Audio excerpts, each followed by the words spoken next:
Oke, Assalamualaikum warahmatullahi wabarakatuh. Perkenalkan nama saya Ismarlina dari kelas 4D dengan NPM 237521111. Di sini kita akan membahas materi yaitu sebentar mengenali kekuatan data Power BI untuk analisis bisnis. Nah, lanjut saja kita buka materinya.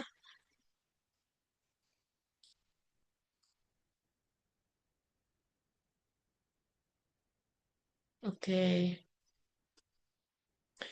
Jadi, mengenali kekuatan data Power BI untuk analisis bisnis. Presentasi ini akan memandu Anda bagaimana cara memahami dasar penggunaan data dan bagaimana menentukan kebutuhan laporan dalam Power BI untuk analisis bisnis yang efektif. Kita akan membahas struktur data, alur penyusunan laporan, hingga tips visualisasi untuk pengambilan keputusan yang lebih baik. Selanjutnya, memahami sumber dan struktur data. Sumber data transaksi itu adalah data yang berasal dari sistem transaksi seperti penjualan, pembelian, dan stok. Ini adalah inti informasi bisnis data Anda. Selanjutnya itu ada tabel fakta dan dimensi, di mana data ini berbagi menjadi tabel fakta atau transaksi numerik dan dimensi, yaitu referensi seperti produk, pelanggan, serta waktu. Selanjutnya itu ada konsep relasi data. Memahami hubungan antar tabel sangat penting. Tabel fakta berisi data yang dianalisis, sementara tabel dimensi digunakan untuk menyaring dan mengelompokkan. Selanjutnya itu ada mengidentifikasi kebutuhan laporan keuangan. Kebutuhan laporan atau requirement report, yaitu kenapa sih hal ini sangat penting? Hal ini tuh penting dikarenakan untuk menentukan apa yang benar-benar menjadi kebutuhan pengguna pengguna seperti manajer atau pimpinan untuk pengambilan keputusan. Selanjutnya eh, bagi ini adalah fokus bisnis untuk memprioritaskan kebutuhan bisnis, bukan hanya aspek teknis, bukan hanya aspek teknis. Laporan harus menjawab pertanyaan strategis.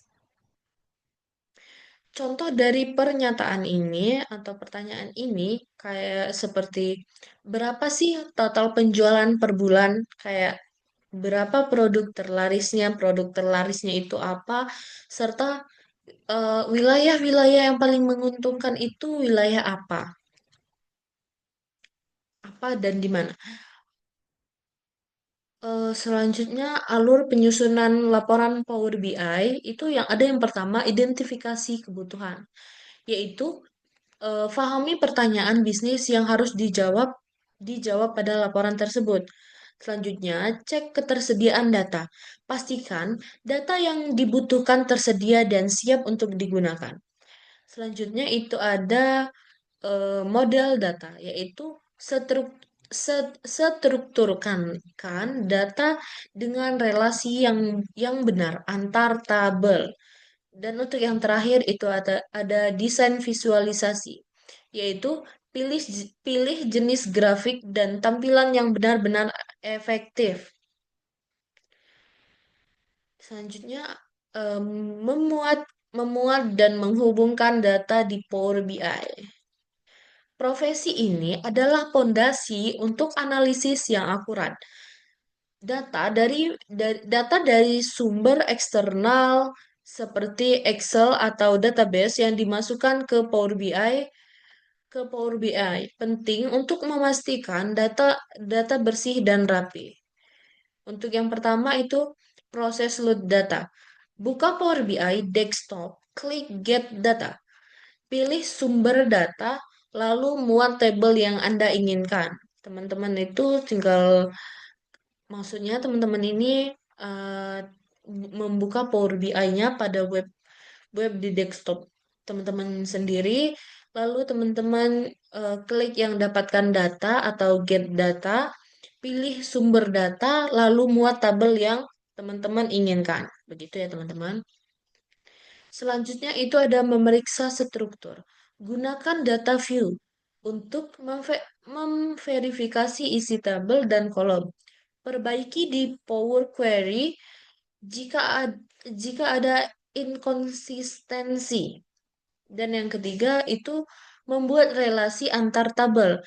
Di model view, hubungkan tabel fakta dan dimensi dengan menarik kolom kunci. Relasi umumnya one one to money, on to money, on to money. Lalu validasi relasi dan manfaatnya. Validasi relasi, pastikan garis hubungan muncul di model view dan arah relasi sudah benar. Default dimensi ke fakta. Yang kedua itu pentingnya relasi. Tanpa relasi, visualisasi itu tidak dapat menghubungkan data antar kabel, menyebabkan data analisis itu tidak sesuai.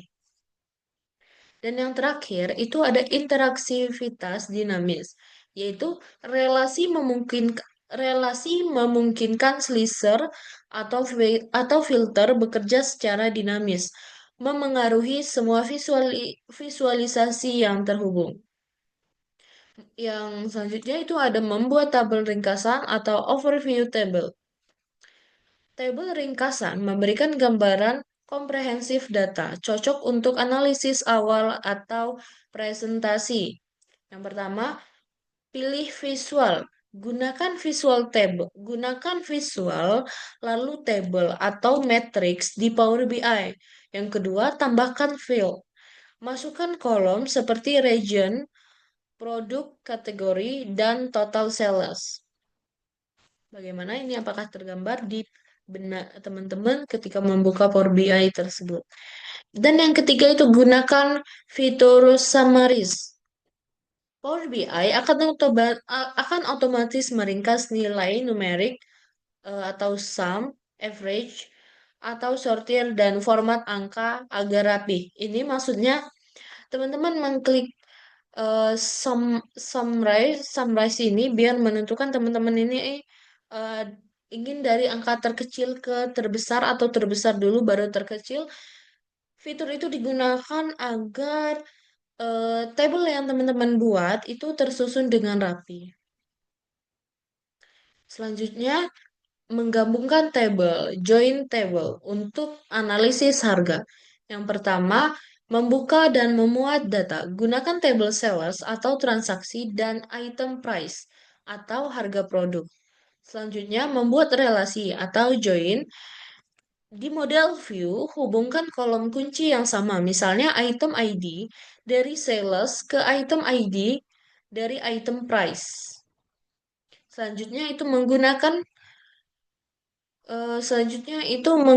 data gabungan. Setelah digabungkan, field dari kedua table bisa digunakan bersama untuk analisis lintas ke table. Misalnya ini menghitung pendapatan total. Menggabungkan tabel memungkinkan analisis mendalam seperti menghitung total pendapatan, kuantitas dikali dengan harga, dan mempermudah pembuatan laporan komprehensif. Yang terakhir, visualisasi kuantitas transaksi dan kesimpulan.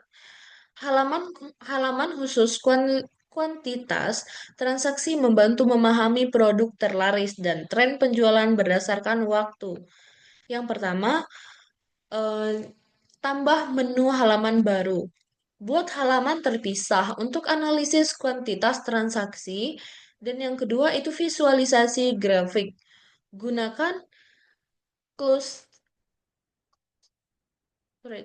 close trade bar card quantity per produk atau line card. Trend quantity per produk. Yang ketiga, slash interaktif. Tambahkan filter, tahun, bulan, dan kategori agar pengguna dapat menganalisis data yang lebih spesifik. Yang keempat, manfaat utama memberikan gambaran cepat tentang produk yang paling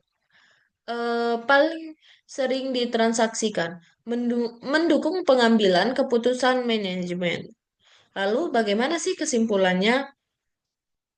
Jadi, sebelum membuat laporan di Power BI, sangat penting untuk memahami data yang dimiliki dan memastikan kebutuhan informasi pengguna terpenuhi.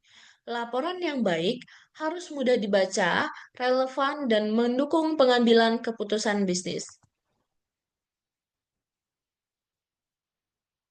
Nah, sekian yang bisa saya jelaskan. Jika ada salah kata atau kurang jelasnya pada pemaparan materi, saya memohon maaf kepada teman-teman semua yang sedang menyaksikan video saya ini. Saya harap kalian bisa bisa dimengerti. Kalaupun tidak, saya tetap memohon maaf. Terima kasih. Wassalamualaikum warahmatullahi wabarakatuh.